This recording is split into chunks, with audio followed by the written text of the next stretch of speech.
ہاں بہت اہم ترین بات کھوپڑی میں آئی ہے.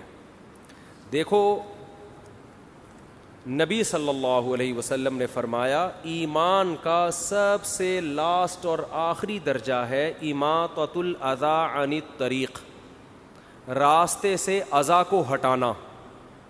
یعنی اذی کہتے ہیں تکلیف دہ چیز کو بھی اور گندگی کو بھی. عربی میں اذی کسے کہتے ہیں؟ کانٹا، گٹر کا ڈھکن کھلا ہوا ہے، یہ تکلیف دہ ہے نا، کوئی گرے گا. پتھر پڑا ہوا ہے راستے میں، گاڑی غلط پارک ہوئی ہوئی ہے، یہ تکلیف دہ چیز ہے. اور اذی کا مطلب گوبر پڑا ہوا ہے، کوئی گند پڑا ہوا ہے، یہ بھی اذی میں داخل ہے عربی میں. ٹھیک ہے، تو آپ صلی اللہ علیہ وسلم نے فرمایا کوئی شخص گزر رہا ہے اور راستے میں اسے کوئی تکلیف والی چیز یا گندگی والی چیز نظر آئی جس سے لوگوں کو کراہت ہوتی ہے، وہ اسے راستے سے نہیں ہٹاتا، تو حدیث میں ہے کہ یہ ایمان کے آخری درجے پہ بھی بولو نہیں، یعنی اتنی آخری درجے کی نیکی بھی کم بخت نہیں کر رہا، تو یہ مومن کہلانے کا مستحق نہیں ہے. سمجھ رہے ہو؟ آپ سوچو کہ جو تکلیف دہ چیز کو نہیں ہٹا رہا وہ مومن نہیں ہے، تو جو تکلیف دہ چیز پھینک رہا ہے وہ مومن کیسے ہو گیا؟ نہیں آ رہی بات. قربانی کرنے والے تکلیف دہ چیز نہیں بلکہ تکلیف دہ چیزیں روڈوں پہ پھینکتے ہیں. گوبر پڑا ہو نا اس سے کم تکلیف ہوتی ہے، پوری پوری اوجھڑیاں، سریاں، آلائشیں، ادھر جانور ذبح کیا، ان کو اس سے کوئی غرض ہی نہیں ہے کہ یہ کیا گندگی محلے میں پھیلا رہے ہیں وہ. تو جب آپ کا جانور ذبح کریں گے اس کا کی آلائشیں، اس کا گند اور اس کی تمام تکلیف دہ چیز کو اٹھانا بھی آپ کی ذمہ داری ہے.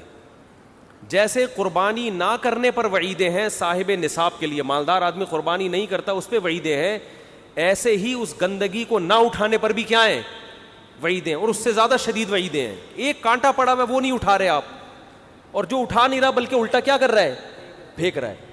تو قربانی جو لوگ کرتے ہیں وہ آلائشیں یہ نہیں کہ اٹھاتے نہیں ہیں بلکہ آلائشیں باقاعدہ پھینکتے ہیں، اور مذہب کے نام پہ پھینکا جا رہا ہے. یہ جس مذہب میں صفائی کو آدھا اسلام قرار دیا گیا ہے، اس مذہب میں تہوار کے نام پہ، قربانی کے نام پہ آلائشوں کو پھینکنا، اس کا کوئی تصور ہو سکتا ہے؟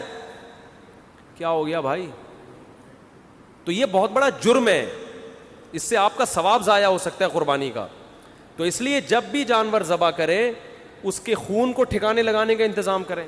خون اگر روڈ پہ پڑا ہوا ہے، مٹی اس کے اوپر لا کے ڈالیں، چونا اس کے اوپر لا کے ڈالیں تاکہ اس سے بدبو کیا ہو جائے؟ ختم. بلکہ پہلے انتظام کریں بھائی کوئی گیتی ہو جس میں وہ خون جو ہے مٹی سمیت اٹھا کے کسی ٹوکرے میں ڈال دیں تاکہ خون پھیلے ہی نہیں، یا کوئی گڑھا کھودیں جس میں خون جائے. گٹروں میں خون بہانے میں گٹر بند ہونے کا خطرہ ہوتا ہے، اور ویسے بھی اچھا نہیں لگتا قربانی کا جانور اس کا خون ڈائریکٹ گٹر میں پھینکا جا رہا ہے. تو اس کو ٹھکانے لگانے کا انتظام کس کے ذمے ہے؟ قربانی کرنے والے کے ذمے، جس کا جانور ہے. اس کے گوبر کو آپ نے گھر کے باہر جانور لا کے باندھا تو اب اس کے گوبر کے اٹھانے کا بھی تو کوئی انتظام کرے نا، یا وہ پیمپر پہنا کے رکھیں گے اس کو 8-10 دن؟ نہیں آ رہی بات. تو گھر کے باہر نا تھوڑے سے بلاک کھڑا کر کے مٹی ڈالیں اس کے اوپر، بعض لوگوں نے کیا وہی ہے، مٹی ڈالیں، اس مٹی پہ گوبر ہوگا، وہ اٹھانا بھی آسان اور اس میں بدبو بھی نہیں ہوتی. اور جب بقرعید ختم ہو جائے تو ٹرالی لائیں، وہ مٹی اٹھا کے، پورے سال تو نہیں جانور باندھنا ہوتا نا، چند دنوں باندھنا ہوتا. میں یہ نہیں کہہ رہا کہ جانور مذبح خانے میں باندھا کریں، اس سے رونق گلیوں کی ختم ہو جائے گی. بقرعید کا مزہ جب یہ جب جانور آپ کے گھر کے باہر بندھا ہو، لیکن اس کی صفائی کا انتظام ہونا چاہیے. تو آپ نے مٹی ڈال کے گھر کے باہر بلاک کھڑے کر دیے، اس کے اوپر آپ کا بچڑا آ گیا، گائے آ گئی، اونٹ آ گیا، جو بھی آ گیا. اب وہ جو بھی کرے گا تو اس کے لیے اٹھانے کا انتظام ہونا چاہیے. جیسے اپنے گھر میں صفائی کرتے ہیں تو ایسے ہی گھر کے باہر بھی صفائی کا انتظام ہونا چاہیے. تو آلائشیں پھینکنا، جہاں جگہ ملی اٹھا کے وہ گند پھینک دیا. گورنمنٹ کو تو برا بلا کہتے ہیں، وہ تو نئی ذمہ داری پوری کرتے، تو اپنی ذمہ داری تو کم از کم پورا کرے نا انسان. تو قربانی کے بعد ایسا کوئی کام نہیں ہونا چاہیے جو بدبو کا، جراثیم کے پھیلنے کا، گندگی کا سبب بنے.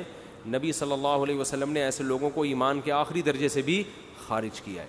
اور تہواروں میں تو صاف صفائی ستھرائی کا اہتمام اور زیادہ ہوتا ہے. تو اس میں عید مسلمانوں کا تہوار ہے، اس میں گندگی پھیلانا تو اور بڑا جرم ہے. ارشاد جی 10ویں نہیں، گائے کم سے کم 2 سال کی ہو، بیل کم سے کم 2 سال کا ہو.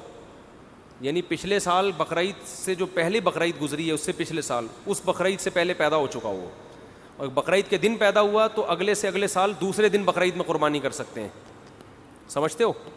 اور بکرا 1 سال کا ہو. دمبے میں یہ ہے کہ 6 مہینے کا دمبا اگر موٹا تازہ ہے بہت تو اس کی قربانی بھی جائز ہے. اچھا بھینس کی قربانی بھی جائز ہے, اس کی دلیل اجماع امت ہے, سمجھتے ہو. نبی نے فرمایا میری امت گمراہی پہ جمع نہیں ہوتی. ہر چیز قرآن و حدیث میں نہیں ہوتی, اجماع بذات خود ایک مضبوط دلیل ہے. تو اجماع امت کا صدیوں اجماع رہا ہے بھینس کی قربانی کے جواز پر, تو بھینسا بھی کر سکتے ہیں, بھینس بھی. اب نئے نئے فتوے مارکیٹ میں آنا شروع ہو گئے ہیں, مجتہد پیدا ہو رہے ہیں نا. بعض لوگوں نے شوشہ چھوڑ دیا کہ بھینسے کی قربانی جائز نہیں کیونکہ حدیث میں بھینس کا تذکرہ ملتا ہی نہیں ہے. تو اجماع امت ہے. بھینس جیسے عورتیں سمٹ کے نماز پڑھیں گی, حدیث میں تذکرہ نہ بھی ہو تو بھی پڑھیں گی کیونکہ اجماع امت ہے. صدیوں سے مسلمانوں کے تمام فقہا کا اس پر اجماع رہا ہے کہ عورت کیسے نماز پڑھے گی, سمٹ کے. اس پہ حدیث مانگنا یہ جہالت کی بات ہے. جیسے کوئی کہے کہ عورت آہستہ لبیک آواز سے تلبیہ جو ہے نا حج میں آہستہ آواز سے کہے گی, اس پہ کوئی حدیث ہمارے پاس نہیں ہے. اجماع امت ہے. عورت صفا مروہ میں دوڑے گی نہیں بلکہ آرام آرام سے چلے گی, اس پہ کوئی حدیث ہمارے پاس نہیں ہے. اجماع امت ہے. لوگ کہتے ہیں نہیں نبی نے فرمایا جیسے میں نماز پڑھتا ہوں ایسے پڑھو, تو نبی نے تو سمٹ کے نماز نہیں پڑھی. تو بھائی نبی نے یہ بھی فرمایا جیسے میں نے حج کیا ایسے کرو, تو نبی تو صفا مروہ میں دوڑے ہیں تو عورت کو دوڑاؤ نا. پتا چلا کہ حیا سے متعلق جو مسائل ہیں نا عورت کے وہ خود بخود مستثنا ہیں. تو صدیوں سے تواتر چلا آ رہا ہے اس پر. تو اس لیے یہ اجماع امت بھینس کی یا بھینسے کی قربانی بھی اجماع امت سے ثابت ہے. اور بھینسے میں گوشت بہت خاندانی ہوتا ہے, کسی کو مل جائے تو پیل دو اس کو. جی انبیاء کی طرف سے سب کی طرف سے کی جا سکتی. ہاں یوم عرفہ کا روزہ ہم اپنے دن کے حساب سے رکھیں گے, 9 ذی الحجہ ہمارے یہاں جو 9 تاریخ ہوگی. ارشاد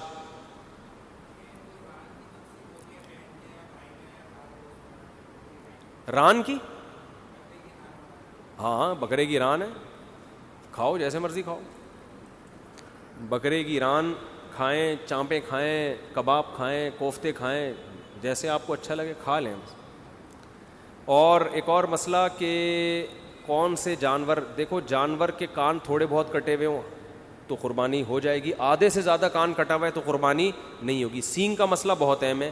جانور کا سینگ اگر جڑ سے نکال دیا تو پھر اس کی قربانی جائز نہیں ہے. آج کل بہت عذاب دے رہے ہیں جانوروں کو سینگ نکالنے میں, گرم اس سے جلاتے ہیں اس کو, 6-7 مہینے جانور عذاب میں رہتا ہے, تکلیف میں رہتا ہے.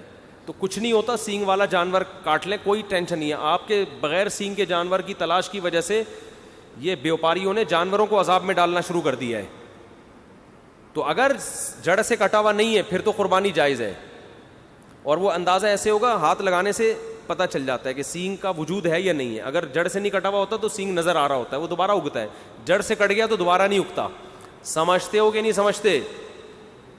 تو اس لیے سینگ والے جانور کو بھی لے آئیں, کوئی مسئلہ نہیں ہے یار. آپ اس چکر میں یہ بیوپاریوں نے جانوروں کو عذاب دینا شروع کر دیا ہے. ٹھیک ٹھاک.